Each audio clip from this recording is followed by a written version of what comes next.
Nailed it. చాలా బాగా చేశాడు ఆ అబ్బాయి. శాండీ గారు బాగా చేశారు.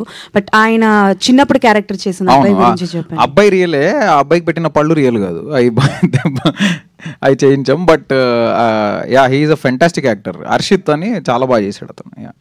హీరో గారు సార్, సినిమా మీ ఫాదర్ సురేష్ గారు చూడడం జరిగిందా? ఏంటి ఆయన రెస్పాన్స్ ఏంటి, ఎలా రియాక్ట్ అయ్యారు? అఫ్కోర్స్ సార్ చూశారు, ఆయన చాలా చాలా హ్యాపీ.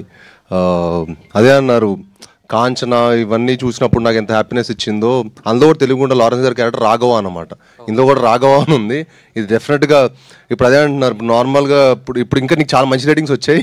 కాంచన చాలా వేరే స్థాయిలో వెళ్ళింది. అప్పుడు ఈ సినిమా ఫస్ట్ షో నుంచి యూనో మంచి సింగిల్ స్క్రీన్స్లో కానీ అన్ని చోట్ల డెఫినెట్గా ఆడియన్స్ చాలా బాగా ఎంజాయ్ చేస్తారు. డెఫినెట్గా చాలా బాగుంటుందని చెప్పారు సార్. శ్రీనివాస్ గారు, బెల్లంకొండ కాస్త బంగారు కొండ అని అంటున్నారు ఎన్టీఆర్ ఫ్యాన్స్ మొత్తం మిమ్మల్ని చూసి. మీరు మనం చేసిన ఒక మంచి కార్యక్రమం చూసి మొత్తం సోషల్ మీడియాలో ఎన్టీఆర్ ఫ్యాన్స్ కూడా ఫుల్ సపోర్ట్ చేశారు. దానిపైన అంటే ఏం లేదు సార్, ఇప్పుడు మనం ఇప్పటివరకు మనం ఇంత కృషి చేసేది, సినిమాలు చేసేది ఏంటంటే మన ఆడియన్స్ని మెప్పించడానికి, వాళ్ళకి ఇష్టపడేయడం. నేను యాక్చువల్లీ ఇప్పుడు ముందు సోషల్ మీడియాలో లేను సార్. ఫస్ట్ టైం మొన్న 10 days బ్యాక్ ఫస్ట్ టైం ట్విట్టర్లో ఇంత యాక్టివ్గా ఉంటాను చూస్తున్నారు కదా. ఫస్ట్ టైం ఎందుకంటే నేను 10 days బ్యాక్ డౌన్లోడ్ చేశాను. దాని ముందు నా టీమే మేనేజ్ చేసేది, నేను ఓన్లీ ఇన్స్టాలో ఉండేవాడిని. సో 10 days బ్యాక్ నేను ట్విట్టర్లో స్టార్ట్ చేశాను. చూస్తుంటే అక్కడ సూసైడ్లు, కష్టాల్లో ఉన్నాం ఇలా అంటే కొంచెం బాధేస్తూ ఉంటుంది. అంటే ఏంటప్పుడు ఇంత చూస్తే ఇంత ఉంది ఏంటి అనిపిస్తుంది. బట్ అందులో ఎవరు జెన్యూన్ కూడా తెలియట్లా.